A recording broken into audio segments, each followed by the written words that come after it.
In the previous episode of Mashle, Mash is a physically strong boy who lives in a society where magic determines one's social status. Unfortunately, Mash is unable to use magic, which makes him an outcast. Despite his grandfather Regro's advice to avoid the city, Mash ventures in and gets into trouble with the magic police.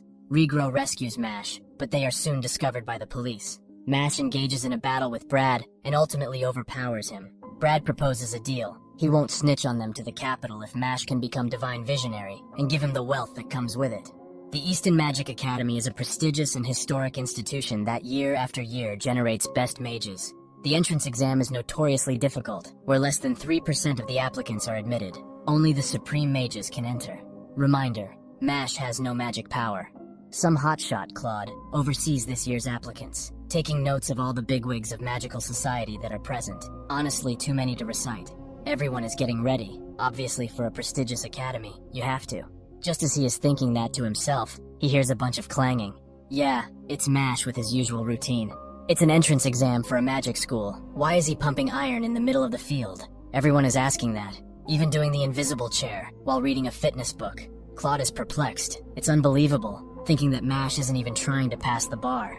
Meanwhile, Brad and the grandfather couldn't wait for the results and are inconspicuously standing behind him. Brad is sure his plan will work, even giving Mash a fake scar, indistinguishable from the real one.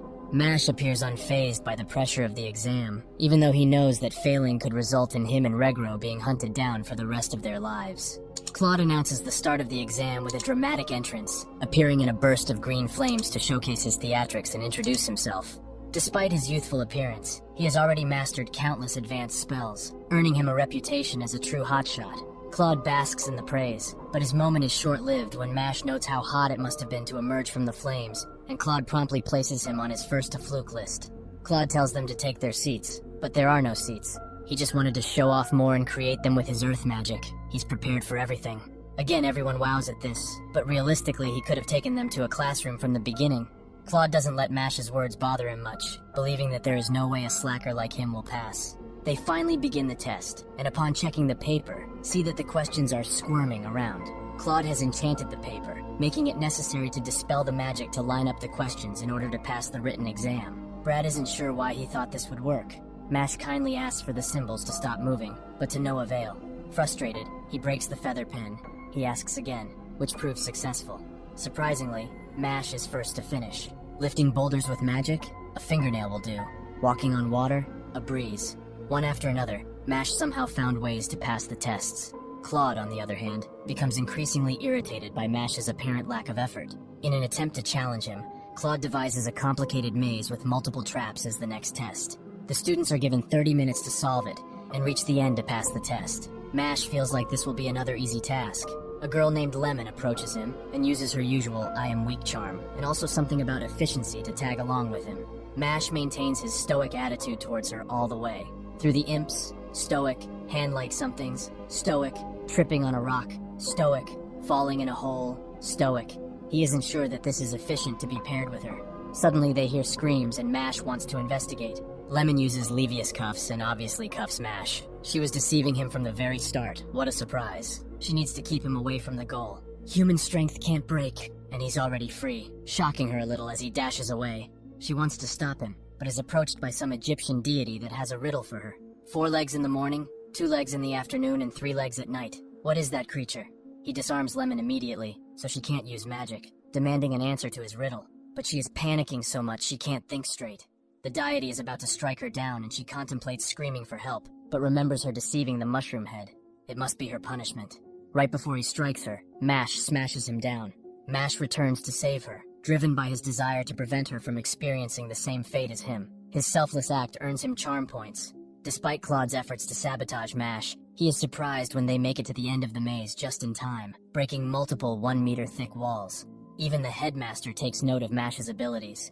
As the accusations of cheating grow louder, the crowd demands that Mash leave. He's ready to give up, as everyone sees no point in completing a maze if you don't get lost. However, Lemon comes to his defense. Despite Claude's threats, she confesses that she intentionally impeded Mash's progress, and that Claude had promised to pass her if she succeeded. Also something about Mash proposing to her, but it's all a misconception on her part. He just offered her a piggyback ride. Claude admits that it's in his right to fail those who he doesn't deem worthy, and Lemon is one of those people. Her parents are poor, and passing the exam is a way for her to earn money for her family, but Claude uses that against her. He's adamant on failing them both, swishing and swooshing his wand. If they want to challenge his decision, they are challenging him directly. Big words, but Mash doesn't care. He just breaks the wand. The unexpected turn of events leaves everyone stunned, with even Brad struggling to believe what just happened. Claude is persistent in his accusations, but the headmaster intervenes, announcing that he will be overseeing the final stage of the exam. The first applicant to be summoned is Mash, who enters a room full of esteemed mages. The headmaster is curious about Mash's reason for choosing their academy, to which he responds that he wishes to live peacefully with his family. The headmaster notes that Mash is the type to act on impulse, as seen by his actions during the exam. However, the headmaster questions whether Mash has considered that there may be opponents stronger than him, or situations where his actions may not be effective. To illustrate his point, the headmaster asks what Mash would do if he were to face an overwhelmingly powerful opponent, such as the headmaster himself. The atmosphere in the room is tense as the ancient spell is cast, overwhelming even the other mages present. It's a powerful incantation that transfers the soul of the target's most beloved person into a fragile-looking doll. Mash tries to smash the knife, but begins to bleed. The headmaster's strength is far superior to his own. Mash realizes that he needs to change his approach, and makes it an endurance contest, hoping to outlast the headmaster since the spell must also be draining him. Mash persists, and proves his worth by protecting someone weaker than himself. The headmaster acknowledges his strength and intentions, explaining that he wanted to test Mash's character. In the end, Mash passes with flying colors, and the room lights up with applause.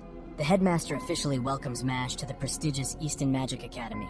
Despite facing many challenges, Mash has succeeded in passing the exam.